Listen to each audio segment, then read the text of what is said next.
तुर्की आने के 6 माह तक आप उस ड्राइविंग लाइसेंस के ऊपर तुर्की में ड्राइविंग कर सकते हैं। ऐसे कौन से डॉक्यूमेंट्स आपको दरकार हैं जो पाकिस्तानी ड्राइविंग लाइसेंस को तुर्किश ड्राइविंग लाइसेंस में आपको कन्वर्ट करवाने में मददगार साबित हो सकते हैं। इनकी जो ड्राइविंग लाइसेंस की फ़ीस है वो कितनी है। यहाँ पर कैटेगरीज़ क्या हैं ड्राइविंग लाइसेंस की, तो पाकिस्तान से थोड़ा सा मुख्तलिफ है। बिस्मिल्लाहिर्रहमानिर्रहीम, अस्सलाम वालेकुम। मैं हूं मोहम्मद सलाहुद्दीन। आपके साथ अक्सर तुर्किश इंफॉर्मेशन शेयर करते रहते हैं हम लोग। तो इससे पहले जैसा कि हमने तुर्किश एजुकेशन के ऊपर कुछ बात की, आज हम बात करेंगे तुर्किश ड्राइविंग लाइसेंस के हवाले से।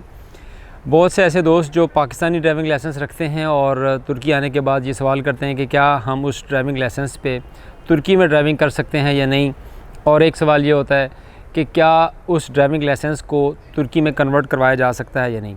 तो ऐसे वो हज़रात जो टूरिज़म के पर्पज़ के लिए तुर्की आते हैं और उनके पास पाकिस्तान का कोई भी ड्राइविंग लाइसेंस है, पाकिस्तान में इंटरनेशनल ड्राइविंग लाइसेंस भी है और नॉर्मल जो सूबे का लाइसेंस होता है वो भी ड्राइविंग लाइसेंस है।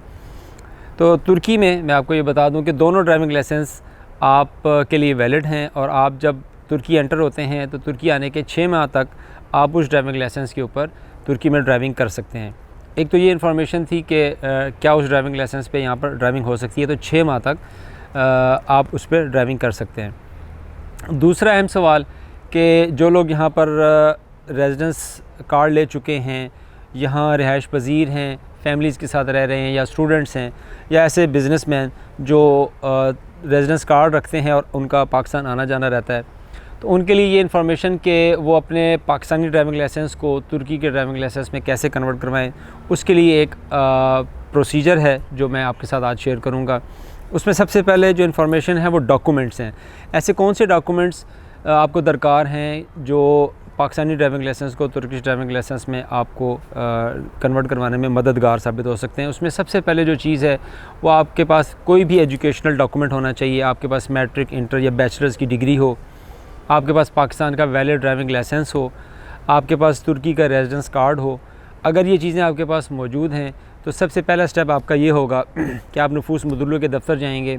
जिस इलाके में भी आप तुर्की के जिस शहर में रहते हैं उस इलाके के करीब जो भी नफूस का जो दफ्तर है वहाँ पे आप रब्ता करेंगे और आप उनको बताएंगे कि मैं इस ड्राइविंग लाइसेंस को तुर्किश ड्राइविंग लाइसेंस में कन्वर्ट करवाना चाहता हूँ। वो फिर आपको नोटर के ऑफिस रेफ़र करेंगे, जहाँ से आपने अपने पाकिस्तानी ड्राइविंग लाइसेंस को सबसे पहले नोटर में ट्रांसलेट करवाना है, यानी कि इंग्लिश से तुर्किश ज़बान में आप उसका तर्जुमा करवाएंगे ड्राइविंग लाइसेंस का।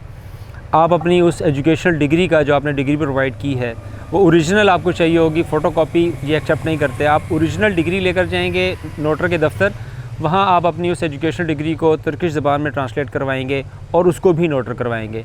ये दोनों डॉक्यूमेंट्स यानी एजुकेशनल डॉक्यूमेंट और पाकिस्तानी ड्राइविंग लाइसेंस, इन दोनों को पहले ट्रांसलेट करवाएंगे तुर्किश ज़बान में और फिर इन दोनों को नोटराइज़ करवाएंगे।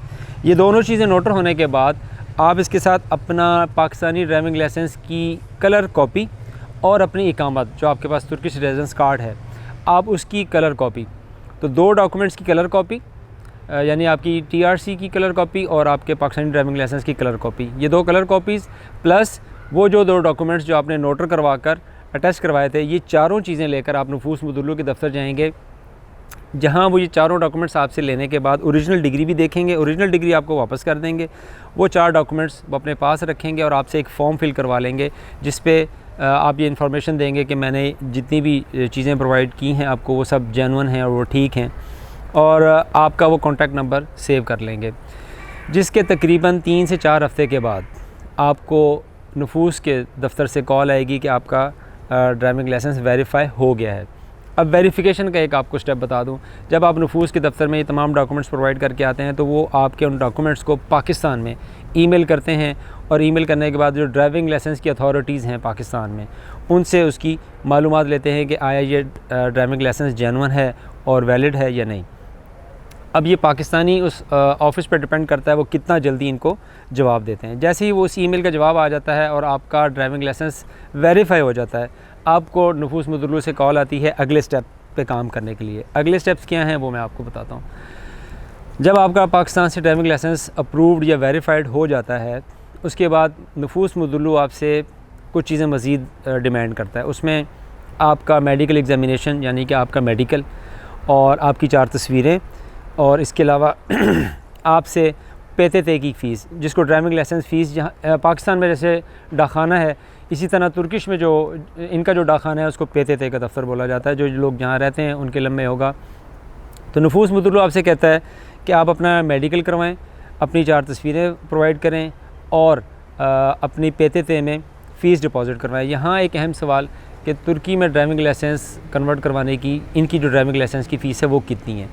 तुर्की में जो B कैटेगरी है, जिसको हम कार का ड्राइविंग लाइसेंस बोलते हैं, पाकिस्तान में मोटरसाइकिल मोटर कार वाला जो लाइसेंस है, यहाँ पर कार का लाइसेंस B कैटेगरी कहलाता है। B कैटेगरी के लिए 3000 लिरा इस वक्त 2023 में जो फ़ीस है वो 3000 लिरा है। आप PTT में वो फ़ीस जमा कराएंगे और आपने PTT को ये बताना है जाके कि मैं B कैटेगरी के लिए फ़ीस जमा करवाना चाहता हूँ लाइसेंस की।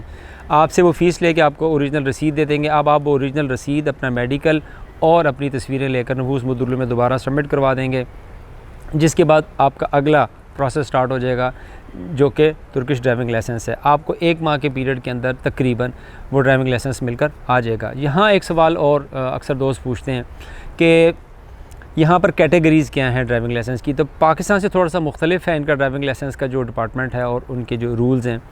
पाकिस्तान में एक ही लाइसेंस मिलता है जिसको मोटरसाइकिल और मोटर कार। उस एक ही लाइसेंस पे आप कार भी ड्राइव कर सकते हैं, आप उसमें मोटरसाइकिल भी चला सकते हैं। यहाँ ऐसा नहीं है। यहाँ पर मोटर बाइक्स के लिए 3 कैटेगरी के लाइसेंस हैं जो A कैटेगरी कहलाती है, जिसमें A, A1 और A2। इसमें आपका इलेक्ट्रिक बाइक भी है। इसमें जो A1 है वो अप टू 125 जो उसकी हॉर्स पावर है वहाँ तक है, और 125 से ऊपर फिर उसकी A2 कैटेगरी है। तो बाइक के 3 कैटेगरीज़ हैं, A, A1 और A2। जो हमारे यहाँ मोटर कार कहलाती है, गाड़ी कार जिसको बोलते हैं, उस कैटेगरी के लिए यहाँ पर B कैटेगरी है। उसके बाद फिर इनकी बड़ी गाड़ियाँ स्टार्ट हो जाती हैं जो कि C कैटेगरी में आती हैं। इसी तरह D और E फिर हैवी लाइसेंस, जिसको पाकिस्तान में HTV बोला जाता है, हैवी ट्रांसपोर्ट व्हीकल, इनके यहाँ तुर्की के अंदर वो D और E कैटेगरी में आती हैं। इसके अलावा भी बहुत सी कैटेगरीज़ हैं, लेकिन इस वीडियो में इतना वक्त नहीं है कि उस पर तफसील से बात की जाए। हमने आपके साथ जो इन्फॉर्मेशन शेयर की वो पाकिस्तानी ड्राइविंग लाइसेंस को तुर्की के ड्राइविंग लाइसेंस में कन्वर्ट करवाना था जो कि B कैटेगरी कहलाता है। ये वो सारे डॉक्यूमेंट्स और सारा प्रोसेस है जो आपके साथ हमने शेयर किया। मज़ीद ड्राइविंग लाइसेंस के हवाले से अगर कोई सवाल हो तो डिस्क्रिप्शन में आप हमसे सवाल कर सकते हैं। वीडियो देखने का बहुत शुक्रिया। अपना बहुत सा ख्याल रखिएगा। अल्लाह हाफ़िज़।